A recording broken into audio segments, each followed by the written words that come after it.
Hello indie game fans! I love monster taming games due to the variety of the creatures and the very classic hero's journey story, so with Pokemon Sword and Shield right around the corner, I thought that we should take a look at some upcoming indie games in the genre as well.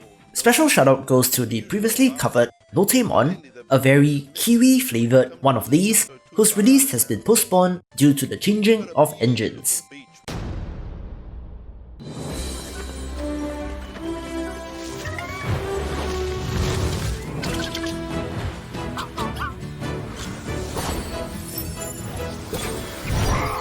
Temp Em, on paper, would perhaps be the most successful game on this list since it promises to be Pokemon but an MMO, something which players have been craving but never officially got from Nintendo. Following a hugely successful Kickstarter campaign, playable builds have been going out to backers and the feedback looks really positive so far. Some minor changes on the core idea, with cards instead of Pokeballs, but the most interesting part to me is the competitive aspect with a pick and ban phase where you choose 4 out of 10 Temp Ems that you put up. There are also options for player appearance customization and even player housing that you can decorate. Trainer battles against both other players and NPCs are present, with a main campaign to go through, with gigantic mythical Temp Ems as well, so quite the impressive package.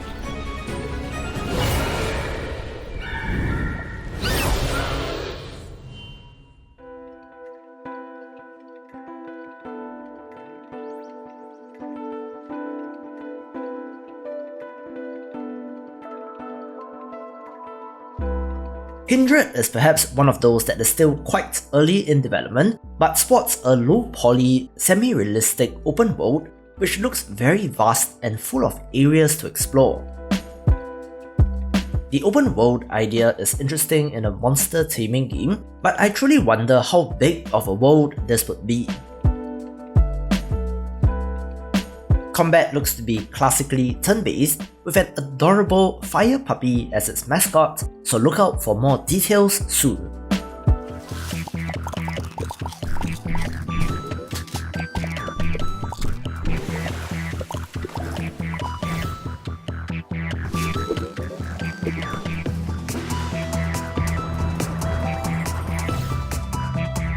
The first game in this video which strays a little from the Pokemon formula is Patch Quest, an action roguelite that allows you to lasso and ride every enemy monster, where upon doing so, you gain access to use their abilities, from deflecting enemy projectiles using a turtle's shell to firing the quills of a porcupine-warthog combination creature. The art style is adorable, with a nice variety in creatures, and there's even a whole patch capturing aspect where you capture land, take it back to your base, and place trees and rocks on them. Very intriguing, with a free playable alpha version out there.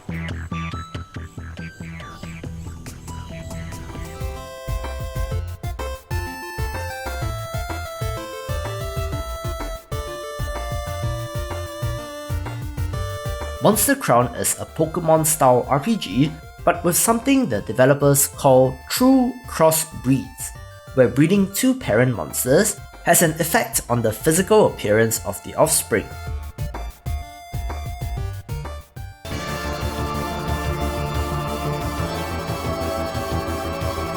As a result, I'm not sure what the Pokédex equivalent will be in this, since the potential combinations seem endless.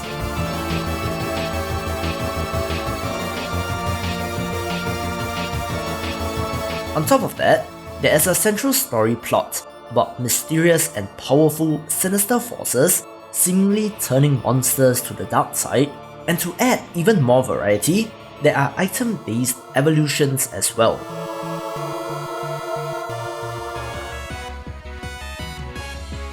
In a more recent update video, the developers even talked about something called perfect synergy, allowing you to utilize special evolved forms of monsters, perhaps something akin to Mega Evolutions, so plenty of mechanics to go around.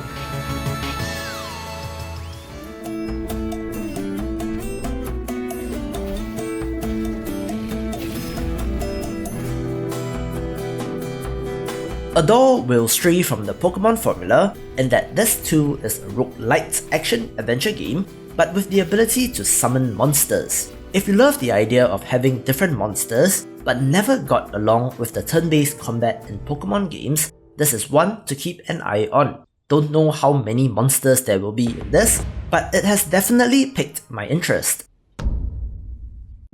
Just a quick note, if you are new here and enjoyed the video so far, be sure to subscribe and check out the Discord channel while you are at it. Here's to more indie gaming coverage, so back to the video.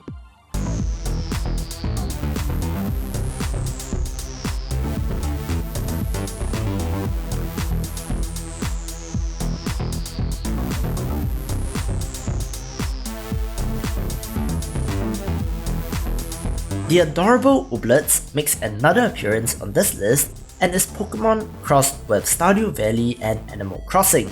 Lead a parade of cute Ooblets wherever you go, with a ton of player and housing customization options.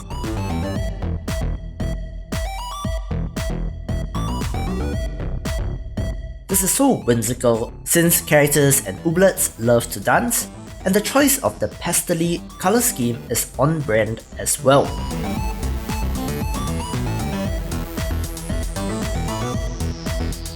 There isn't even traditional Pokemon battles, but rather these are dance-offs instead. A huge PR blunder aside, and I do understand the reasons behind their decision, but perhaps not the best way to win fans, but I'm still looking forward to this game.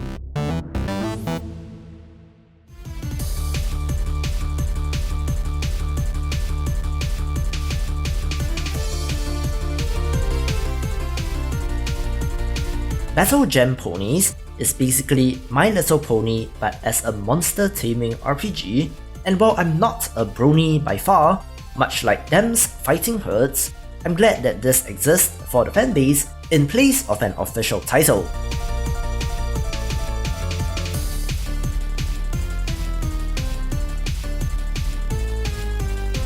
There are 18 types of elements, with the Pokemon style strengths and weaknesses, and of course, a nice variety in the ponies themselves, combined with great pixel art.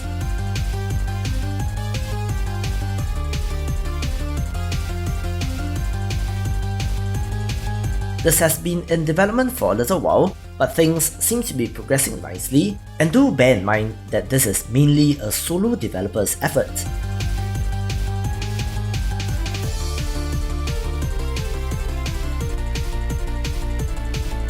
There are around 60 ponies if I'm not wrong, with extra strong alphas in the wild and mystical winged ponies to hunt down as well, all wrapped up in that familiar Pokemon style.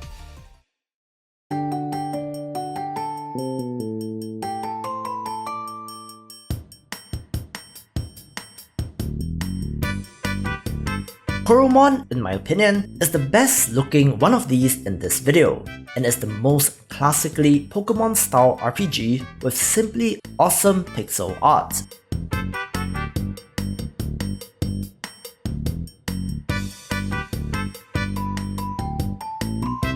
Do excuse the video footage, since I cut this together from screenshots and GIFs, and there's no official Fancy Pants trailer from the developers themselves. Still officially stated for 2019, I have my doubts that this will be the case, but the developers are fairly active on Twitter, posting creatures, evolutions, and variants, so there are still signs of life.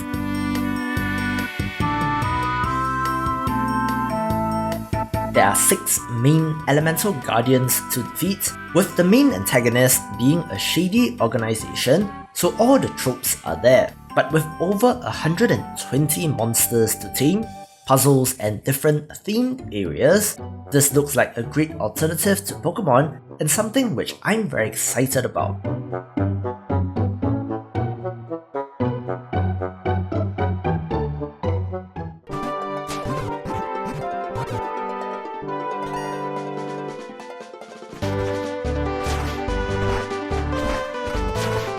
The game formerly known as Project Lysis is now known as Creature Keeper, and as of this video, is about 50% funded with 20 plus days left on Kickstarter. A Zelda-style action-adventure game, you are able to tame and befriend creatures by feeding them their favorite food, after which they will follow you around and participate in combat. Other inspirations cited are Rune Factory, Diablo, Path of Exile, and Ragnarok Online, which are some of my personal favorite games, so it's a no-brainer that I'm picking up what developer Fervor is putting down.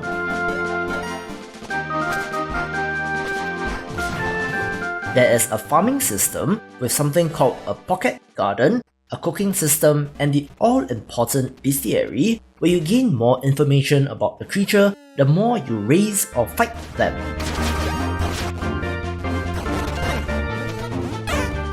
It's quite a stereotypical story of creatures in the land going berserk and you having to find the source of this corruption. But my god, just look at the pixel art, animation, and the color scheme. Absolutely stunning, and this is near the top of my list of my most anticipated indie games.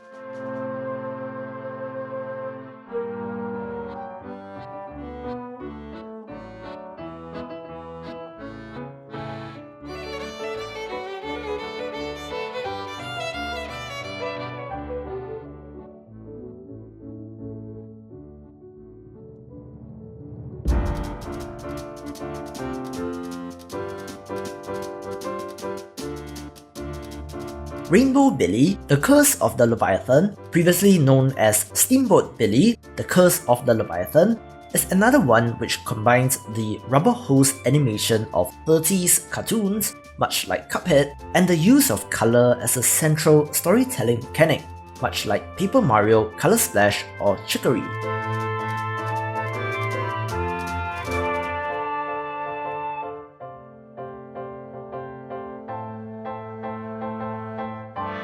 Playing as an action-adventure style game with a fishing mechanic, engage in turn-based combat with a variety of animal friends as you seek to restore color to the world.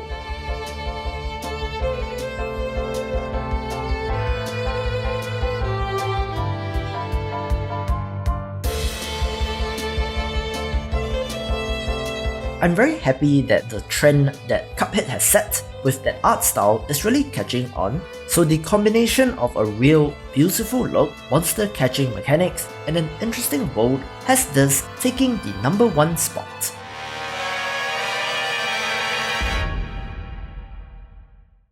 For more upcoming indie games, check out the previous video or click on the recommended playlist, and I will see you after the jump.